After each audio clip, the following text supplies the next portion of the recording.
What's up, Meidas Mighty? Welcome to the MeidasTouch podcast. Ben Meiselas, joined by Brett and Jordy Meiselas. We've got an incredible show for you today. Guest, retired U.S. Army Lieutenant Colonel Alexander Vindman will be joining. Vindman's got a new book here, Right Matters, an American Story. And I say Lieutenant Colonel Vindman, he should have been a general. He should have been a colonel for sure. And the retaliation from Donald Trump against Alex, against his brother Eugene, against his entire family for doing what they're taught when they go in to military training, which is to speak the truth and to preserve and defend our democracy. It will be incredible to have Lieutenant Colonel Vindman on the podcast today. Brett, Jordy, how you doing otherwise? I'm doing great. It's great to see you guys. Ben, I hope you're enjoying your little vacation and still doing the podcast. Popak cannot be said enough. I'm thrilled to have retired Lieutenant Colonel Vindman on the show. In all seriousness, I just finished reading his book, Here Right Matters. It is an incredible story to understand the sacrifices that him and his family have taken from generations to get here, for him to fight in the military, rise the ranks, the loss that he has suffered, then to be treated the way he was by the Trump administration for then doing the right thing. It's really a incredibly frustrating story. I'm excited to get into it with him and talk to him more about what he's up to now and really delve into the book. So really excited to have that. And just so everybody remembers, there's a lot of news that's gone on. We've had to deal with a pandemic, an insurrection, another impeachment because President Trump caused an insurrection. During the first impeachment trial, Alexander Vindman was subpoenaed by the House Impeachment Committee to testify about the call that he listened to and other actions that he heard when he was in the National Security Council. He was a 44-year-old U.S. Army Lieutenant Colonel, which is kind of the equivalent of a two-star general. And this was a time period where the White House was withholding approximately $400 million in security aid to Ukraine. And this was the call where Donald Trump reached out to President Zelensky in the infamous quid pro quo phone call and demanded that Zelensky investigate Biden and Biden's family. Even then in 2019, Trump was terrified of Biden. But Trump basically said, if you don't investigate Biden, we're not going to give you the security aid, making Ukraine susceptible to Russian invasion. U.S. Army Lieutenant Colonel Alexander Vindman, at the time, as part of his job, listened to those calls. He reported that to the in-house legal advisors within the National Security Council as his protocol, and that led to the impeachment of Donald Trump. Just wanted to give that context because I'm sure we know that Alexander Vindman's a hero, but I think it's helpful that we just reflect in simplistic terms what it is that he did and the heroism that he did. He is a true American hero, and we are psyched and honored to have him on the show. Want to welcome all the new listeners to the MeidasTouch podcast. The growth of the podcast is unbelievable. For those who don't know about MeidasTouch and the brothers, I'm Ben, the oldest brother. I'm a lawyer. Brett's the middle brother, who's the editor. Jordy, our youngest brother, has a marketing background, award-winning marketer, or so he claims to be. We've been doing this podcast. We've been doing this podcast now successfully for some time, but the growth recently has been meteoric. And just wanted to, share some stories with you about us, about the brothers. So we're from Long Island, New York. We all grew up in New York before going out to different areas, and we all kind of played soccer growing up, which is one of the things you do in Long Island. And bringing this full circle to the news, you all remember the Massapequa soccer tournaments? Yeah, of course. Those were, yeah. And so Massapequa is a town in Long Island. Would always play in these Massapequa soccer tournaments. Wow, you've been in California for a while, man. In Long Island, from a Long Islander, everybody knows it's on Long Island. Yeah, you're on Long Island and you go into the city. Have you ever never heard of? You've never heard of Jerry Seinfeld bit in your life, have you? Can I tell you where my mind's at though when I hear Massapequa? This will show you where I am in the family. When I hear Massapequa, the first thing in my mind is not soccer tournament. The first thing in my mind is All American Burger, which is a fast food burger joint in Massapequa. That's the immediate thought that I have. Well, the point why I'm bringing up Massapequa, my memory of Massapequa growing up was in a soccer tournament that I played in. Our school, our team was primarily a Jewish team. And I do remember some of the other teams there throwing anti-Semitic invectives when we won the second place trophy growing up. And so there had always been, and that's not representative of all of Massapequa, but it was an experience that happened at this point more than 30 years ago, but it still sticks with me today. And then I saw this in the news that the Massapequa school board recommended but did not mandate masks, which, you know, is what it is. It probably should be mandated. But in the news, it went viral, the standing ovation given by the parents that were at the Massapequa school board meeting, just celebrating the fact that masks were not mandated. Play that clip.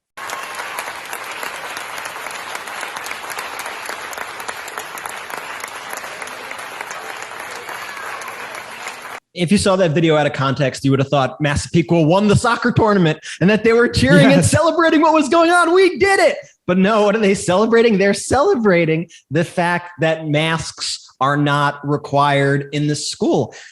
And this doesn't surprise me, unfortunately, when I see this footage. And man, I feel like I never see, like, when I hear Long Island's in the news, it's never like because they did something amazing.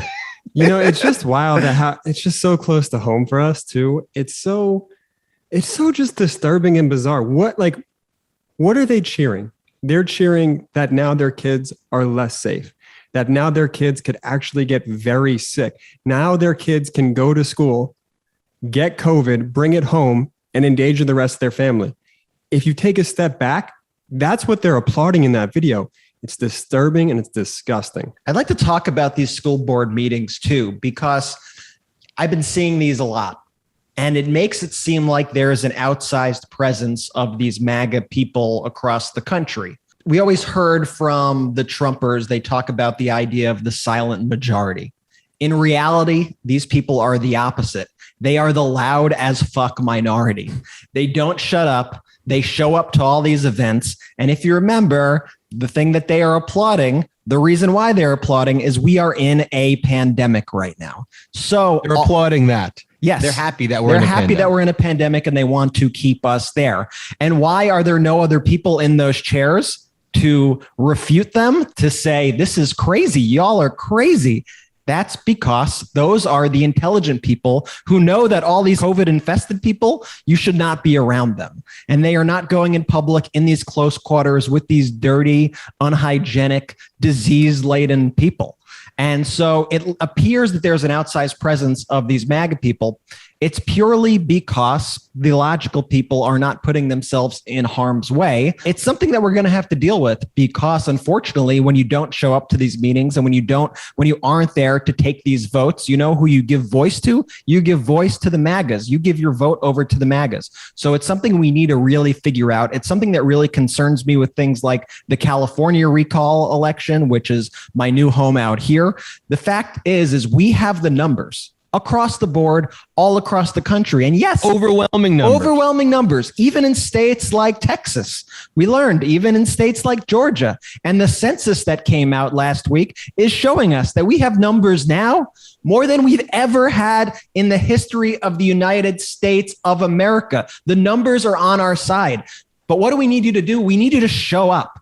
We need you not to get complacent because we won the White House and took back the Senate by the slimmest of majorities, because we have a House to keep, we have a Senate to expand on, we have a governor to keep in California. And if you sit out of these elections, you are giving your vote over to these crazy people in these school board meetings. And I just want you to know that. You see, Texas Governor Greg Abbott tested positive for COVID again this week. Sorry. But it comes on the heels of, Brett, play this video clip of Governor Abbott at the Republican Club at Heritage Ranch in Texas. This was a meeting filled with all GQ peers who literally, like, intentionally met to be as close with each other as possible to intentionally spread COVID. Just show the clip as I'm talking about. There's not really much audio here behind it, but for those who are just listening on the pod, it's literally a room of people who couldn't be closer to each other. Like, you wouldn't have a meeting like this before the pandemic because you wouldn't want people breathing on your faces. You wouldn't want these GQP mouth breathers with their smelly breaths just spewing. Even they wouldn't want to be in rooms with each other, doing that. Of course, we would never want to be in rooms with them at all. But they literally congregate and to spread COVID. They're like COVID spreading parties. And as you said, Brett, this is a vocal minority. And what we've seen, and with not fascist tendencies, who are fascist. And what we see across the world, and as history has taught us, though, if the majority ignores this minority group of fascist individuals, sometimes that group has the ability to literally kind of take over. And, the one of the most extreme examples, but I think our comparison is apt, is the Taliban. We've always compared the Taliban to the GQP. They are very similar in a lot of ways. And we've done MeidasTouch videos that literally show like side-by-side comparisons of Taliban leaders and GQP leaders and Taliban youth and GQP youth. And they're virtually indistinguishable in their views. And guess what? The GQP now says, yeah, we like the Taliban. They are pro-Taliban, which doesn't surprise me. They've always now been saying the silent part out, but they've just full on embraced the Taliban. There was a tweet that was going viral and a meme all over the place. I saw people posting this. They said the Taliban has announced their political agenda in Afghanistan. It includes banning abortion, outlawing gay marriage, rejecting science, anti-vax, it's against their religion, no separation of church and state, religion taught in schools, which is, of course, the Republican platform. And what Republicans responded to this meme all over the places I saw were, oh my gosh, that sounds like a utopia. That sounds incredible. We need that here in America. This is not us being facetious. This is not us being hyperbolic. To just go back to COVID for a second, when we said that Republicans literally want to give everybody COVID, they legitimately do want to spread COVID. We learned that from the last administration, all the reports about Scott Atlas in the last administration, the health officials pushing this notion that we need to get as many people infected as possible for herd immunity. That was the Trump administration's actual strategy behind the scenes, as shown in leaked emails of what they wanted to do. Now, with the Taliban, we are seeing all these GQ peers post their support publicly of the Taliban. This isn't us making stuff up. You look at people like Donald Trump Jr. The Taliban, did you see the clip of the Taliban spokesperson was asked a question about freedom of speech and he brought up Facebook, and his answer could have been an answer that Donald Trump gave. This question should be asked to those people who are claiming to be promoters of freedom of speech, who do not allow publication of all information. I can ask Facebook company. This question should be asked to them. Okay, so the Taliban and the GQP use the same talking points, and confirmed by Donald Trump Jr., who quote tweeted the Taliban's messaging here and said, LOL, also not wrong. Also, can we just say that Donald Trump Jr., just say that again.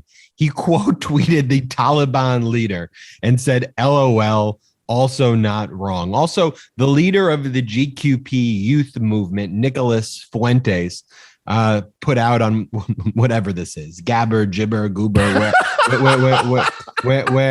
wherever these people basically write, these days, who knows? But he wrote, the Taliban is going to ban abortion, vaccines, and gay marriage. Maybe we're fighting on the wrong side for the last 20 years. That's what he says. Almost 2,000 likes on that. Almost 2,000 likes on that post. It should be acknowledged. Yeah. And then Lauren Boebert, one of the most prominent leaders, as wild as that is to say, but of the GQP, that's like being a prominent leader in the GQP is basically like being the equivalent of that Taliban spokesperson who you just played the clip of. But Lauren Boebert says the Taliban are the only people building back better. I think of all of the ones, if I were to rank the most fucked up ones, and by the way, I think Nicholas Fuentes is incredibly fucked up. I mean, the Taliban, the fact that you want to celebrate the Taliban banning vaccines, and that is why we are on the wrong side of history, because the Taliban wants to ban vaccines. It's the most bizarre sentence ever. Don Jr.'s a total clown. This Lauren Boebert one, though, is like the strangest sentence in the world. The Taliban are the only people building back better, essentially saying the Taliban are doing a better job in Afghanistan than we are here in the United States of America. She's celebrating the Taliban's strength over America, which is, I guess, on point for her, but so bizarre. Another one that we missed that I don't know if you saw was Alex Berenson, who chimed in and said, fact check, time to move to Kabul. No, I didn't see that one. I didn't even, who's Alex Berenson? He wrote for the New York Times 10 years ago and probably couldn't keep the job. And now he's some disgruntled conservative writer who has a lot of followers online. He's one of these guys in a world of Charlie Kirks and Nick Fuentes, some blue check far right MAGA fascist who chimes in with his pro-Taliban hot takes. that's who he is. Speaking of Lauren Boebert, man, this she seems to be doing a lot of shady things at the moment. Have you seen the latest in Boebert news? What's the latest? Well, federal officials are pressing Boebert for answers on apparent misuse of her campaign funds, which is very interesting. Apparently, she spent more than $6,000 on Venmo. What's with these people with Venmo? Why do they use Venmo? They're the dumbest criminals in the world. Is it the preferred method of spending money with criminals and pedophiles and sex traffickers? I think currency is too complicated for them. I don't think the way they know how that works. And so I think with Venmo, it allows them to just simply press a button. It's easier than doing the math of having to get change and assemble. If I have $200 and then I spend 50, how much money do I have left? I think that type of math is too difficult for them to figure out is my theory. But basically, when you get to the bottom of this story, what she did was she spent over $6,000 of her campaign funds on personal expenses. She was using her campaign money, her donors' money, on her personal needs. And then when she got caught, she paid the money back from her account and said, it's been reimbursed. Now the FEC is investigating this. Will be interesting to see what else we find out. Once again, this is also after she claimed $20,000 worth of mileage reimbursements for driving, which is the amount that people might reimburse for mileage reimbursements over the course of 6 years. And she did that before she even stepped into Congress. And Brett, I think that's just the tip of the iceberg. Her husband, who showed his penis to minors. Yes. So her husband previously pulled down his pants, showed his penis to minors at a bowling alley. It's a true story. You could look at it in the police reports that the victims, what the victims had told the police. But apparently he was also paid $478,000 last year as a quote unquote consultant for an energy firm. And this was not disclosed in Lauren Boebert's disclosures, where you have to disclose your and your spouse's income. The company in question is called Terra Energy Productions. It may be It may be Terra Energy Productions, but it's spelled Terra. And he earned $460,000. This was not disclosed. And it's unclear to me what his qualifications are, for someone who literally exposes his penis to minors. That's the crazy thing, too, is look, the Boeberts of the world, the Marjorie Taylor Greens of the world, they try and tout themselves as everyday citizens, just blue collar workers or whatever. They're making bank. And that's why she's not disclosing what her income or what her husband's income is, because that ruins her narrative. She's no longer just the small business owner who has the restaurant. No, now she's the top 1%, exactly what she's pretending to sort of fight against in her misguided way. That's why she does that thing where she goes, no more ouchie Fauci for me. No more ouchie Fauci over here. You understand? No more ouchie Fauci. By the way, have you guys noticed that this episode today, I've been really trying to pick my spots where I could talk just because of how scared I was last week when I interrupted you, Ben?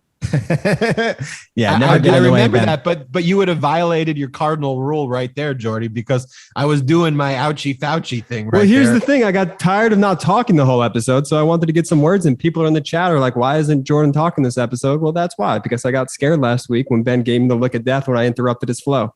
Yeah, but just right there when I was doing the ouchie Fauci, that's a perfect example when not to interrupt. The perfect time. It was kind of going on a little too long. To be fair, funny. I think Jordy thought that Lauren Boebert was actually in this chat with us and wanted to interrupt to make sure that she wasn't actually here, because it was such a spot on impression. Play the clip. Play the clip. Of you doing it? Of you doing the impression? No, not of me doing it. Play the clip of her doing it. Not of me doing. I know what I did 20 seconds ago. Play the clip of her doing it. We don't want your benefits. We don't want your welfare. Don't come knocking on my door with your Fauci outie. You leave us the hell alone. Let's play them back to back. Let's go back. Yeah. Now let's go back right now and show the clip that I did before Jordy interrupted me. No more ouchie Fauci for me. No more ouchie Fauci over here. You understand? No more ouchie Fauci. Don't come knocking on my door with your Fauci outie. You leave us the hell alone. I hear no differences. That was the first successful. Spot on. That was spot on. And that was the first successful Meidas replay. And that may have been in the history of podcasting. Brothers, do you realize what we may have just accomplished? In the first time ever in a podcast, we just did a podcast replay of the podcast during the podcast. I don't think anyone's ever done that. It's kind of like the inception of podcast. It's truly brilliant, you guys. So that's what you have with Lauren Boebert. We have the Republicans who are openly embracing the Taliban as their kindred spirits. And then, of course, we also have the college Republicans just talking horrible trash, talking horrible invectives, just saying the worst things about the military. And why are they saying horrible things about the military? Well, there was one particular military member who basically said that you should wear masks and you should get the vaccine. And this prompted the Fresno State Republicans, whose symbol basically looks like it's straight out of the Third Reich, to say, maybe guys who are actually fighting in combat are brave and whatnot, but the vast majority of our military are glorified DMV employees.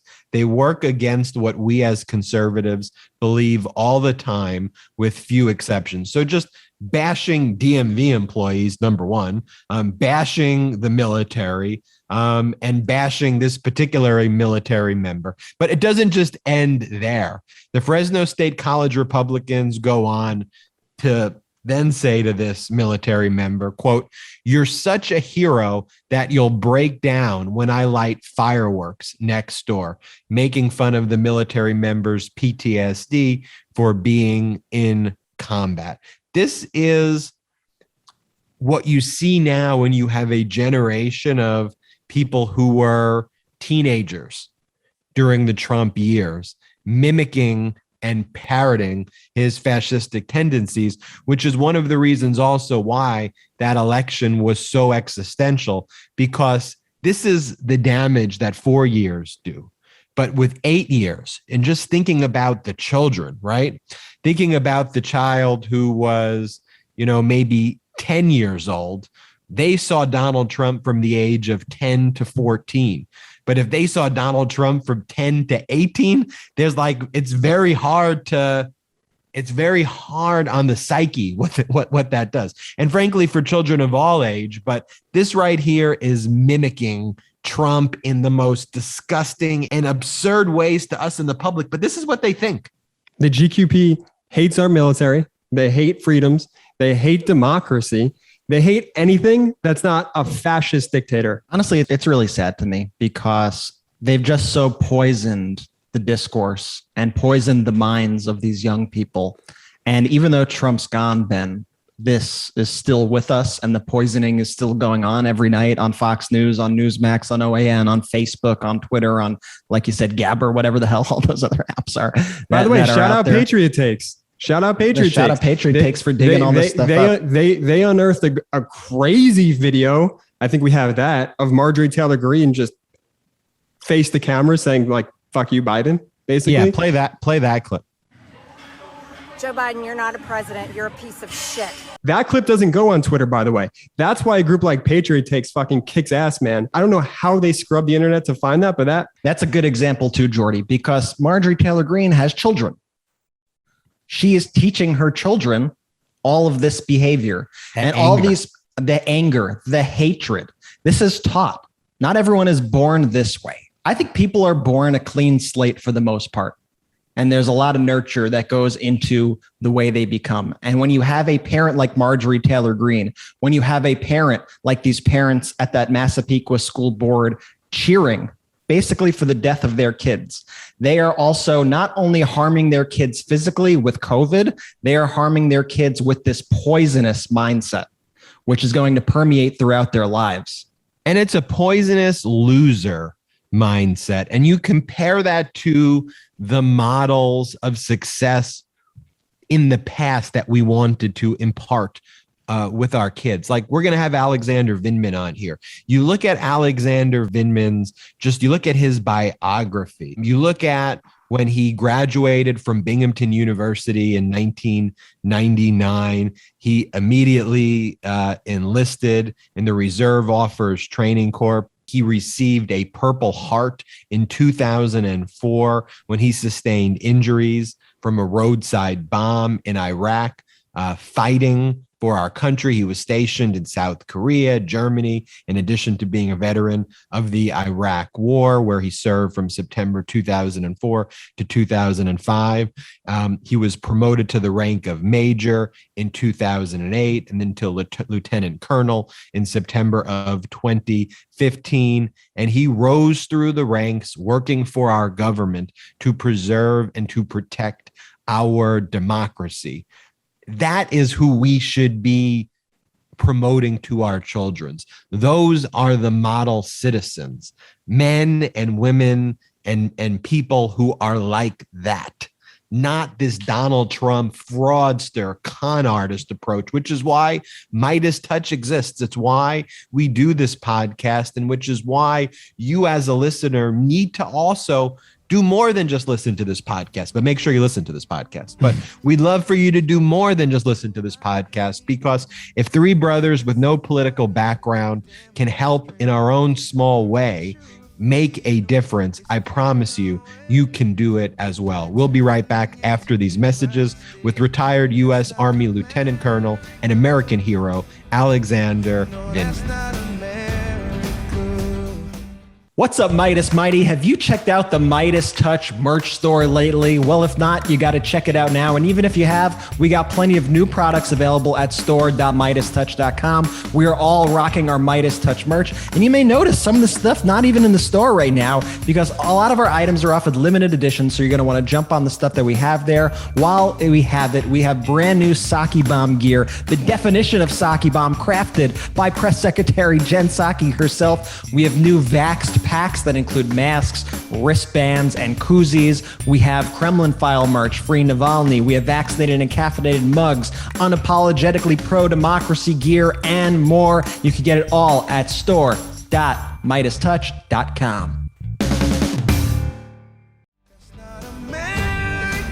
Welcome back to the MeidasTouch podcast. We are joined by Alex Vindman. His new book, Here, Right Matters, An American Story, a New York Times bestseller. And just for everybody listening, they say, Ben, you can call him Alex like that? Be professional here. Before the interview started, retired Lieutenant Colonel Alexander Vindman said, call me Alex. So I'm abiding by his wishes. Alex, welcome to the MeidasTouch podcast. Thank you. And you know that if I wasn't happy with that, I'd correct you, right? We know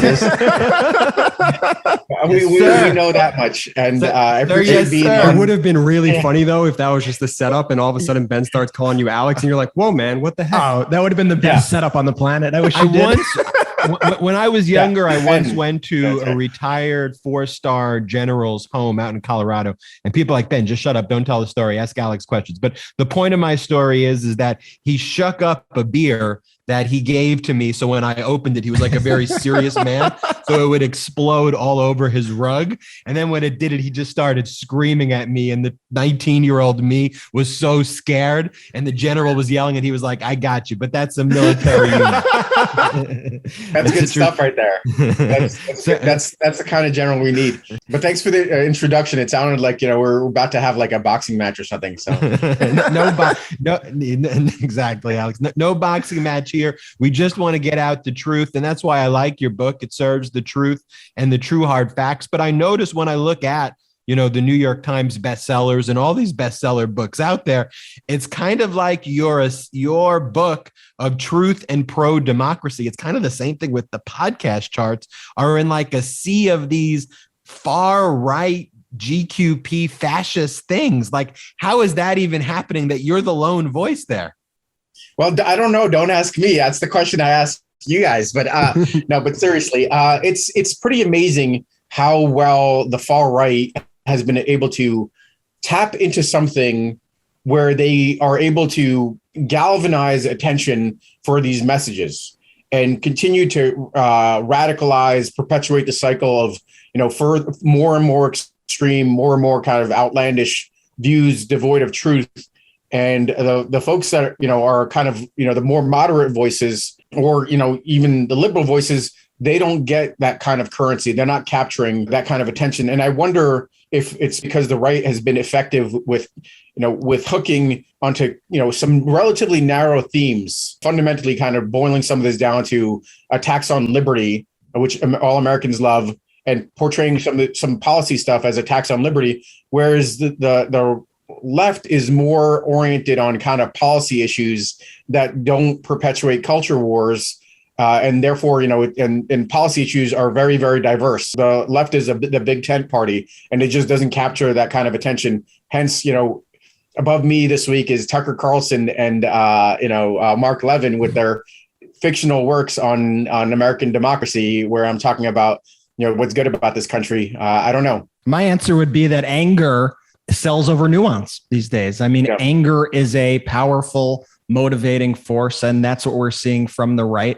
And also, as these people get deplatformed from Twitter and kicked off Facebook, things like that, they move to other forms of media where they know that they are safer. And that tends to be books, conservative radio, podcasts, which I think are why we see those areas so dominated by that space. And Alex, I think of Alexander Hamilton as you were talking, the room where it happens. What's so incredible is you were in the room where it happened during the Trump administration. Now, obviously, everybody, knows the call that you heard, the call that you reported, the quid pro quo that led to the first impeachment. But even before that call, Alex, what were you noticing about Trump? What was his reputation from the security infrastructure within the United States, just seeing the day-to-day dealings of Trump in foreign affairs? But you called it The Room Where It Happened, which is John Bolton's book, and him probably playing on the very successful Hamilton, theatrical production.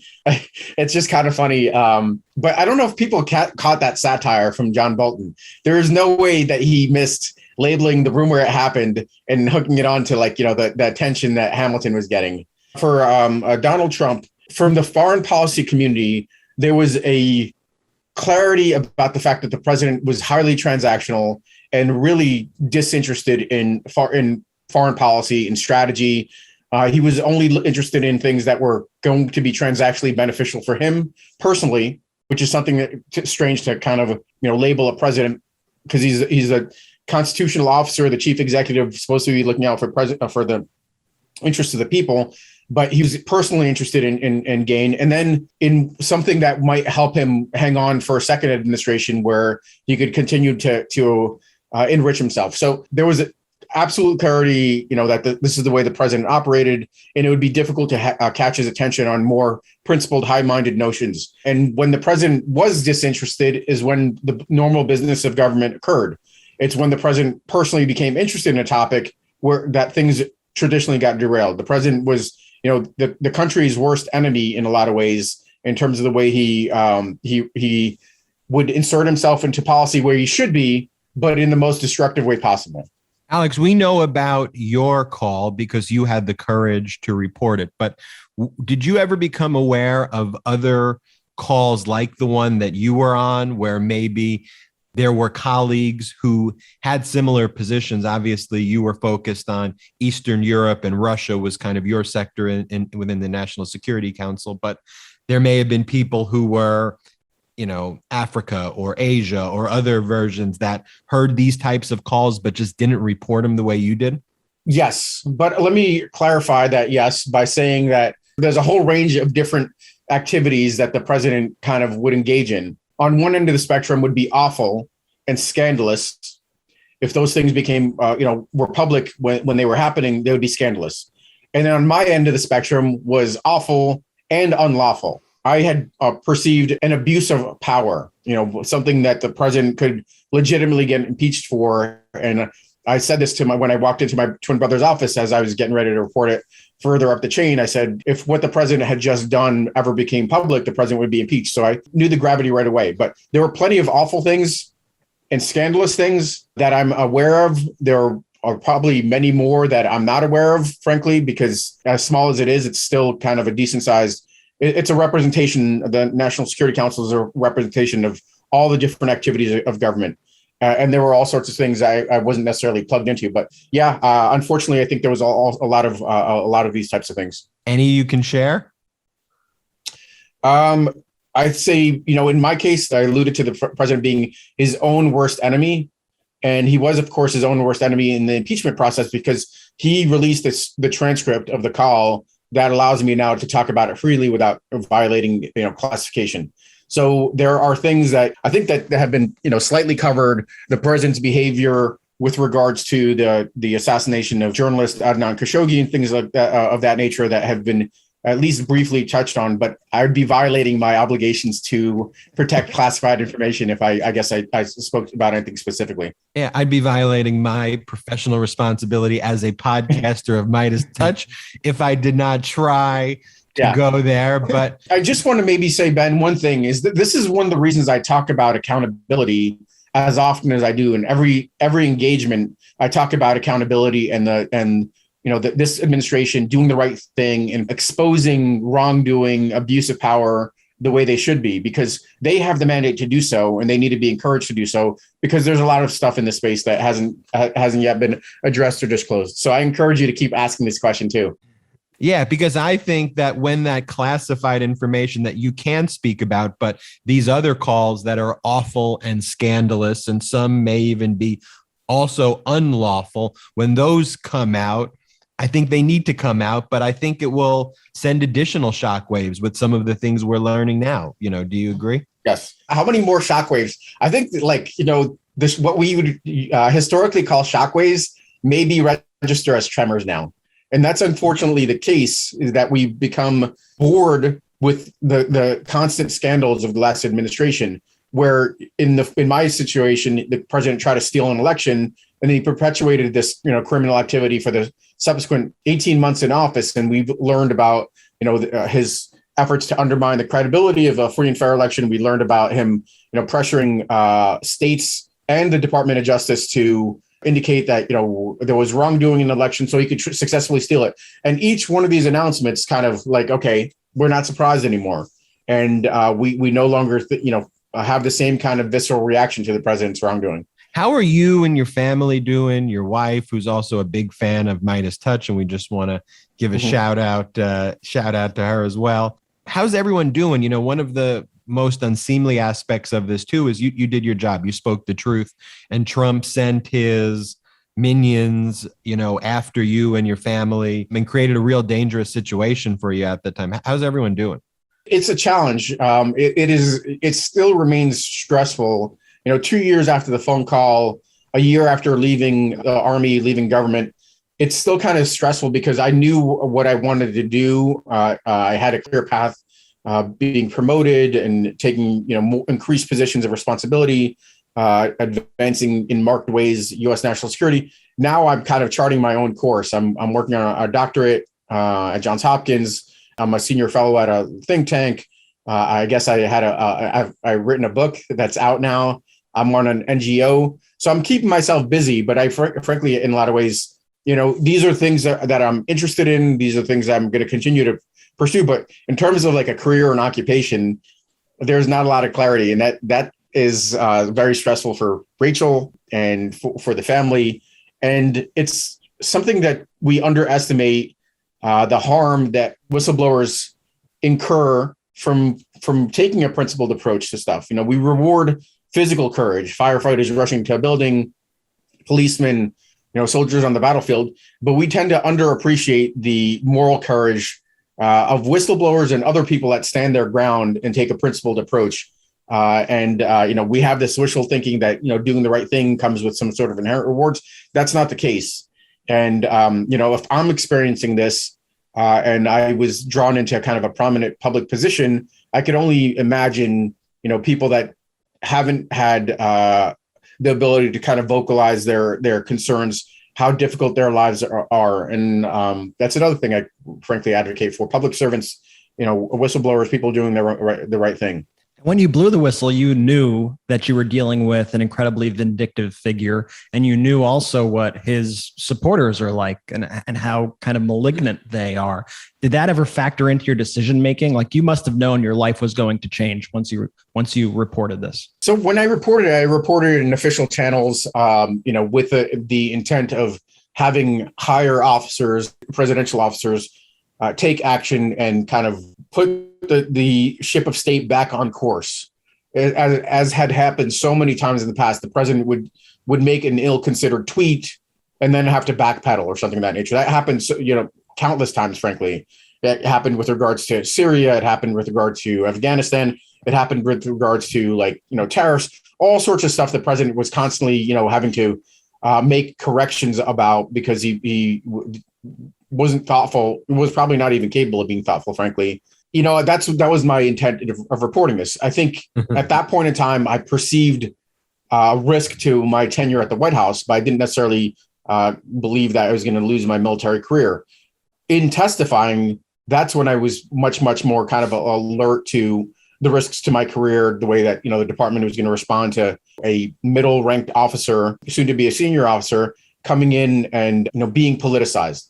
So I definitely was taking on the risk, but I think the book is mainly about all the tools that I had assembled in my career, lessons I learned from my father, decades of military service that armed me to both make the decision to report it and stay firm on following through on my obligation to report without regards for personal risk. There was a higher mission, a higher obligation, and I wasn't going to be dissuaded by some concerns from my own kind of personal, you know, career. I didn't have to fear for my life. This is America. You know, Here Right Matters, as the title of the book. But at the same time, you know, I wasn't going to take a careerist or position on this. And in your book, Here Right Matters, this notion of sacrifice follows you throughout your life. And in fact, it follows your family throughout their life. They escaped as refugees from the Soviet Union. They escaped the Nazis. Then you experienced so much sacrifice here in America and out on the battlefield. You lost people. You yourself were awarded a Purple Heart for an injury sustained in an IED attack in Iraq. Tell us about your sacrifice a little bit, and how does it feel when you sacrifice as this fighter for democracy and then come back to America. And I've seen, the terms that the right wing throws out at you for supporting democracy, calling you a communist and all these sorts of terms. Just what would you say to them if you could speak to one of these people actually face to face? It's interesting. I guess I'll start by saying some of these terms don't actually really resonate with me. Like, sacrifice doesn't resonate with me that much. Whistleblower doesn't resonate with me that much because I don't necessarily identify myself as a whistleblower. I just did what I thought was right. I did my duty. Same thing with sacrifice. You could see that there were sacrifices, but people have sacrificed more. I mean, certainly, the folks that I served with in combat made the ultimate sacrifice, gave the last full measure of devotion, to use Abraham Lincoln's words. So to me, it's kind of hard to take these banners onto myself very easily. At the same time, I recognize that other people reflect these terms on me. And I think I digressed from your question. So put me back on course, please. Well, how does it feel to, even though you don't necessarily see it this way, you have experienced a lot of sacrifice to then come back to this country and experience such vitriol from the right, people shouting names at you like communist and phrases like that. What's funny about that is that really, those are not the least bit kind of weighty in my thinking. I'm the rubber, you're the glue. Whatever you say to me comes back to you. All right. That's as frivolous as it is, because these are folks that I don't have any regard for. In some cases, they're acting from a place of ignorance, like, just citizenry that takes up a partisan call to attack me. They don't know any better, and they've been radicalized. So I might even actually have a little bit more regard for those folks, especially if they're former military, because I feel bad for them. I feel some pity for the fact that, they're acting in ignorance. But for the, Tucker Carlsons or the, Sean Hannity's or the Laura Ingrams, I have nothing but disdain for. So I take it as a badge of honor that these people that, are dishonorable attack me. You told a story in the book, you called it Operation Cabbage Patch, about a Humvee that was stuck in the mud, and how pulling this Humvee out was as if it was as hard as pulling out an 18-wheeler was, I think, how you described it. And I couldn't help but think that America is right now that Humvee in the mud.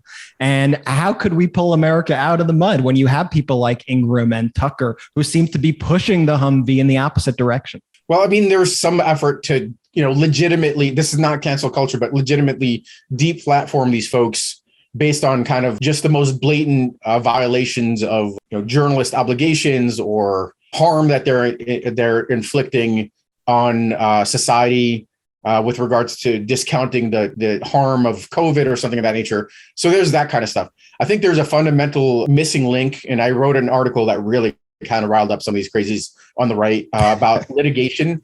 So when they attack individuals have recourse, libel and slander laws to pursue these individuals. And what I think would be useful is, an NGO that's established to kind of a war chest to help people defend themselves against these, massive powerhouses of Fox News and News Corp and stuff like that.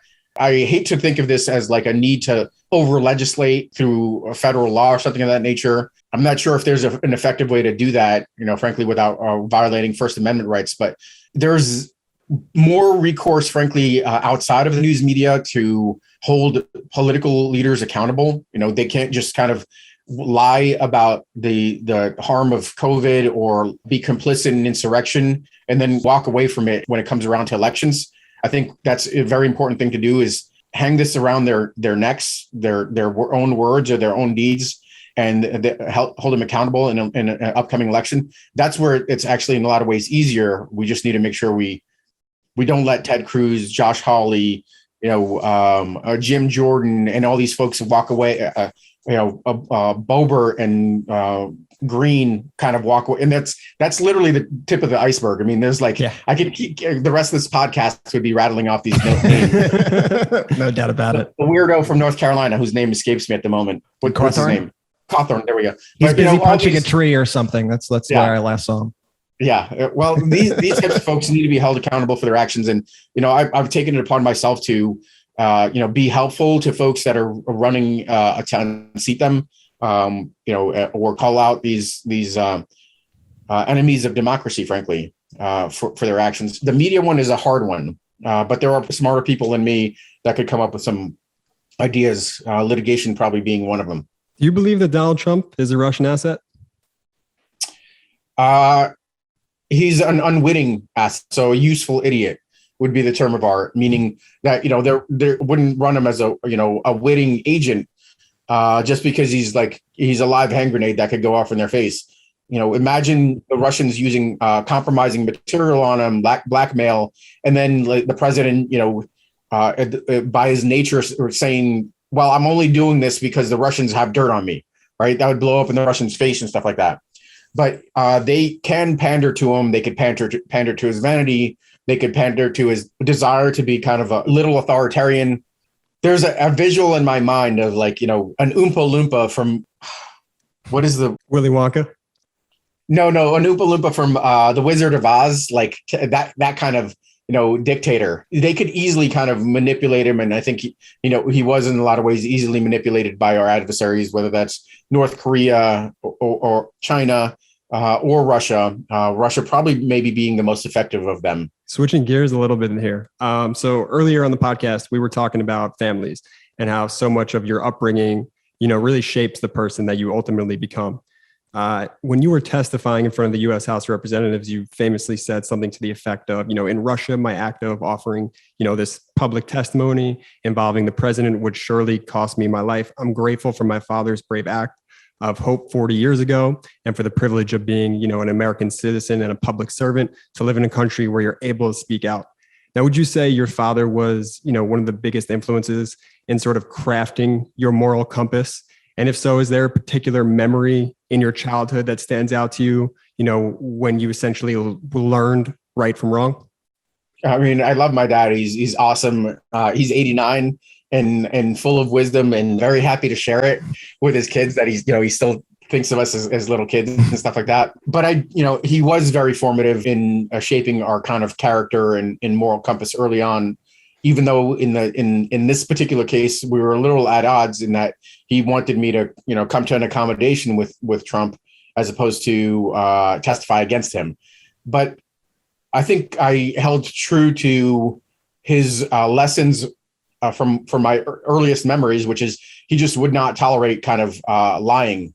He prized and would deal with swiftly and mercilessly kind of falsehoods. And you can imagine what that might be like. It didn't take that many lessons to figure that out. And it's something that, frankly, in my own way, pass on to my daughter. It's easy for a little kid sometimes to kind of try to reduce the punishment for kind of, wrongdoing. It happens all the time. Kids don't necessarily, they're good natured. But they make mistakes. They're kids. The bigger error would be then to kind of conceal it and lie about it. And that's the easy thing to do. And I learned, relatively early on that it's, even if I could get away with it, it's not something that I wanted to do. It's not the way I kind of wanted to operate. And I wanted to stick to my principles. And it's something that it was the basis in which I built my values as a young adult, joining the military, and the foundation for the Army values: loyalty, duty, respect, selfless service, honor, integrity, and personal courage. It's one of those things where you have to kind of almost like you exercise a muscle. You don't take the easy route often enough just because it saves some skin or something of that nature. You do the hard thing, and then when you're faced with really truly significant challenges, you kind of know what the right thing to do is. There's more at risk, there's more at play, but you know what the right thing to do is, and you just follow through. That's awesome. And I have a little bit of a lighthearted one for you. So you famously have an identical twin brother.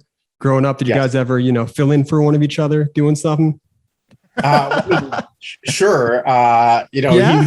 He'd be the poor man's Alex, unfortunately. But we're gonna have to get Eugene on the show now to clap back on that. That's fine. He's my twin brother. We're very, very close. We started out as roommates, and we have been fortunate to spend some time together because our military careers took us in separate directions for the first 17 years or so. And we were lucky that he moved closer for the Pentagon, and then we were neighbors on the NSC, sharing a hallway.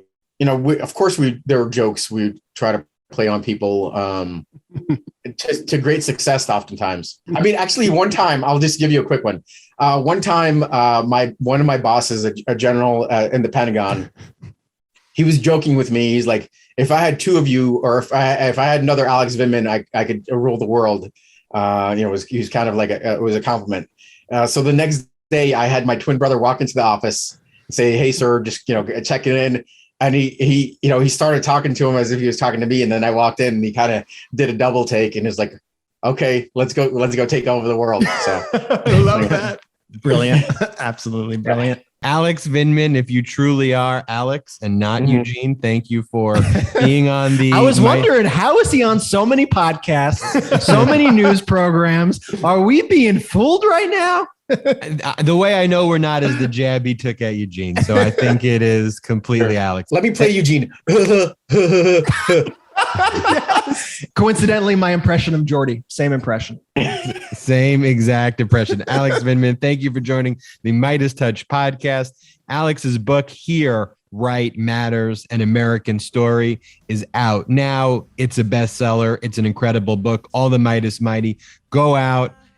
Don't go out. Buy it online. Buy the book online as you're listening to the podcast, or you could go out to a bookstore as well. But definitely get the book, Here, Right Matters. Alex Vindman, thank you so much for joining us on the MeidasTouch podcast today. Thank you. Appreciate the opportunity. We will be right back after these messages. What's up, Meidas Mighty? Do you have a dog for democracy? What about a proud Democrat? I'm sure you guys do. We all have pets that we love very much. I got my little Shih Tzu Mochi, who is, I'm just going to say it, the best dog in the world. But I'm sure you think that your dog or cat is also the best dog or cat in the world as well. No offense, Jordy. I love Mello too. But Mochi, I mean, come on. Why are you taking shots at Mello? Just a pure beauty. Just an incredible dog. But the point is, Jordy, we need everybody right now to check out our new dog and cat merch. We got the Dogs for Democracy gear. We got the Proud Democrat gear. We got water bowls. We got food bowls. We got cat collars. We got these amazing doggy bandanas. And I know you got one for Mello, right, Jay? I sure did. Yeah, you got to get this stuff. It's great. Treat your pets to some pro-democracy gear at store.meidastouch.com. That's store.meidastouch.com. Welcome back to the MeidasTouch podcast. What a great interview with Alex Vindman. And he lets me call him Alex. That's pretty cool. Yeah, I feel like you're most excited about the fact that he let you be familiar with him. Above all. Jordy, great question at the end. I wanted to make sure there was no bait and switch and we were getting Alex and not Eugene, but we're going to have to get Eugene. I got 3 questions in that interview. 3 questions, Jordy. That is a new record. So on this podcast, we did the first podcast instant replay. Jordy asked 3 questions and Alex Vindman let me call him Alex. So not bad at all. Breaking ground here. Breaking ground on the MeidasTouch podcast. I don't think people fully realized when they were tuning in today that they were going to be listening and or seeing history made, but we've done it. We've done it, folks. Switching topics for a second, just looking at these red states. Have you seen these stats where like Alabama, Florida, Georgia, Mississippi, Texas, guess what? When your governors and politicians and leaders do not take COVID seriously at all, you concomitantly don't have ICU beds. You don't have the necessary medical apparatus because what's really going on is the hospitals are overwhelmed. And the 5 states that I just mentioned have intensive care units with over 90% capacity. They're running out of ICU bed space, and businesses and schools, they want to do what's safe. But the crazy thing here is the politicians in these states, because they're GQP crazies, are intervening and telling these states not to be safe. And Brett and Jordy, did you see this Regeneron thing with Governor DeSantis? What is going on with that? The weirdest thing is that he's pushing this thing, right? Because Regeneron costs what, like $1,500 a dose, like on the low end. And he keeps pushing Regeneron the same way Trump actually pushed Regeneron. Meanwhile, there is a free vaccine that prevents COVID. So why do you think DeSantis is pitching this treatment? And it's funny. It's like all the things that this is how you know the GQP have zero actual ideology or anything. All the things that they say about the vaccine, they say it's not FDA approved. First of all, it is under emergency authorization. They go, it's not FDA approved. It hasn't been tested long enough. But then, like we've said in the past, they're willing to like inject bleach. They're willing to go to Regeneron. Also, Regeneron, did you know it's made of fetal stem cell tissues, which actually all these Republicans claim to be against? So it's just like the weirdest, just total lack of ideology, pushing these fake snake oil cures on people that when there's an actual free thing out there that could be saving lives instead of filling up Florida hospitals the way we're seeing right now. It's just disgusting. And look, there's one theory, follow the money, right? Citadel CEO Ken Griffin donated $10.75 million to a political committee that supports DeSantis. That was $5.75 million in 2018 and $5 million in last April. And Citadel is a large private equity hedge fund that has ownership rights to the company that owns and manufactures Regeneron. So there is that possibility, which I think could be taking place, but also it may be a far more sinister and other reason, which is that, Regeneron was what was given to Donald Trump that saved his life. And they're just so anti-vaccines because they don't want people to get healthy, because in their mind, in the GQP minds, if you have a healthy population, that would be beneficial to Biden. And they just want to continue their death cult, even if it means harming the lives of people. And so it may just be even a more sinister, stupider reason than even following the money, or both.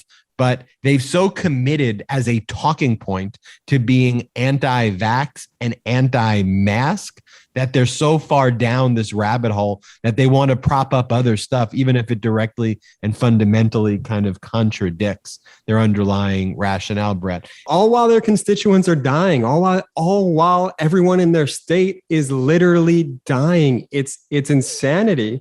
And what's that? Doesn't the GQP have some goofy ass slogan like, go woke, go broke? How about vote red, end up dead? Because that's what's happening to these people. You know what I mean? And then on top of that, I just really quick anecdote. I was on Instagram the other day and I still follow a few kids that I went to high school with who I guess apparently are anti-vax. This one kid who was spewing all the anti-vax stuff was basically just regurgitating Fox News talking points. And, I don't trust what's in it. This kid literally ate a fucking Tide Pod when we were in high school. I'm not kidding. He ate a Tide Pod. The video is probably still up somewhere, and he doesn't trust what's in the vaccine.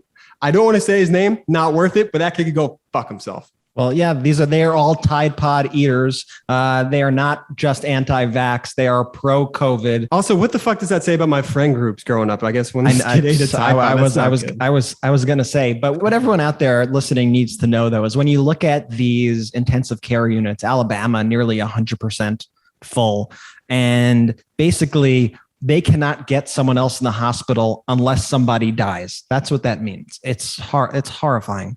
When you look at those numbers, I want to bring this back home for me just for a second. These numbers could be California and will be California if Gavin Newsom is recalled. So please vote no when you get your ballot, because this is what a state looks like under failed Republican pro-COVID leadership. Do not let what's happening in Alabama, Florida, Georgia, Mississippi, and Texas happen to California. Please vote no when you get your ballot and tell your friends to vote no. Because like we said earlier, it's all about turnout right now. And we are seeing these far right voices show up. They're the ones who are showing up. So we need to show up where it counts, and that's at the polls. What I love right now that I am seeing, though, is this quiet rebellion across the country against these governors and these mandates. And the most ingenious thing that I saw happened in a place called Paris, Texas. Did you guys see this move? Yes. When I saw this, I wanted to stand up and just give them a round of applause just from my desk, because what they did was to get around this dumb Texas anti-mask law banning mask mandates. They found a loophole which allowed them to require masks as part of the school dress code. And that's how they were able to require masks at the school. I hope that schools around this country take note of what the Paris ISD board did here in Texas and implement common sense policies to keep kids safe. And I am also thrilled to see all these various school districts across Florida defying DeSantis's orders to ban mask mandates, risking their pay, risking the defunding of their schools in order to stand up for what is right and the health of their students. We need to take on the enemies of democracy, the enemies of our health, the enemies of our collective well-being. That is what the MeidasTouch podcast is all about. You heard from Alex Vindman today and he's humble. He didn't want to call it sacrifice. He didn't want to call it courage, but it really is. I mean, he stood up in a pivotal moment in time to push back against the anti-democratic fascist nature of Donald Trump. And we need you to do what you can in your own small way. Everybody who's listening today has the power to make a change, big or small. Anything is needed in the moment. And Brett, that anecdote you gave about Texas and coming up with a creative way to push back and to fight for your rights, to fight for your family's survival is what it's all about now, which is why we can't stay quiet. And it's why me, Brett, Jordy are always so thankful and grateful for your support, listening to the MeidasTouch podcast, making it a top podcast. If you love this podcast, we want to remind you about all the other podcasts that are part of the MeidasTouch Media Network. There is Kremlin File, which oh my God, the episode, Ben, that came out today with Bill Browder, Russia's Most Wanted Man, is a mind-blowing and breathtaking episode. And it's about exactly what we spoke about with Alexander Vindman, standing up to power, standing up for what is right,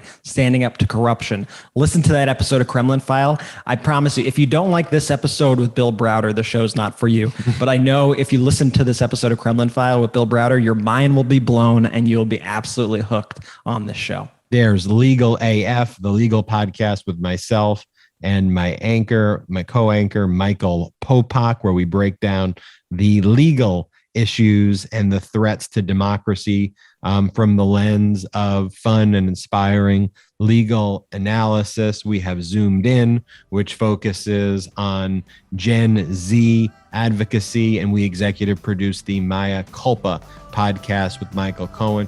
We so appreciate all of your support. We will see you next time on the MeidasTouch podcast. Wishing you well from Ben, Brett, and Jordy. And Jordy, take it away. Shout out to the Meidas Mighty!